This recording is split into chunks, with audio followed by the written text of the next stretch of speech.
நான் தான் அவங்க குட்டி ரோஜு பேசுகிறேன். இப்போ வந்து நம்ம டீமெட்டில் எல்லாம் செத்துருவாங்க. 1v4 இப்போ பண்ணுவோம் பாருங்கள். இப்போ அந்த 2ஆம் நம்பர் இப்போ செத்துரு வருவாங்க. இப்போ ஏறி போவார் செத்துருவார். இப்போ வந்துட்டு அங்கே அவ்வளோ ஒருத்தனை தேடுவார். யார் அடுத்த சைடில் வந்திருப்பான். நான் பார்த்துருக்க மாட்டேன். பட்டக்குன்னு என் டீமெட்டு சுட்டு ஸ்டார்ட் பண்ணிடுவான். நான் மேலே சரி டீமெட்டு ரிவ் பண்ணுவோம். டீமெட்டு ரிவ் பண்ண போனால் ஜோன் வந்துடும். நான் போயிடுவேன். பிறகு ஸ்னைப்பரில் ஒருத்தன் வந்து பிறகு ஒரு குளோவால் போடுவேன். பட்டாக்குன்னு ஒரு குளோவால் போட்டு மறுபடியும் ஒரு குளோவால் போடுவேன்.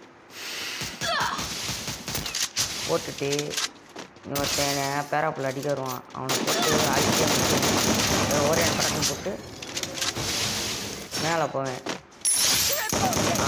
அங்கிட்டு இங்கிட்டு என்னை சுட்டு உட்காந்து பார்ப்பான். வேறு அவன் நாட்டி மேலே போயிடுவான். நான் அங்கிட்டு இங்கிட்டு போவேன். ஸ்னைப்பர் வேறு வச்சுருக்கான்ட்டு. வேறு இந்த இடத்துல பாருங்கள். இப்போ பாருங்கள் மெடியை சுற்றிட்டு பின்னாடியாக்க மேலே ஏறுவேன். இப்போ பாருங்கள் பின்னாடியாக்க மேலே ஏறுவேன். ஏறிட்டு இப்படி போவேன். வருவான் கரெக்டாக அழித்தே முடிச்சு இதுக்காண்டி நீங்கள் ஒரு லைக்கு ஒரு சப்ஸ்கிரைப் பண்ணி பாருங்கள்.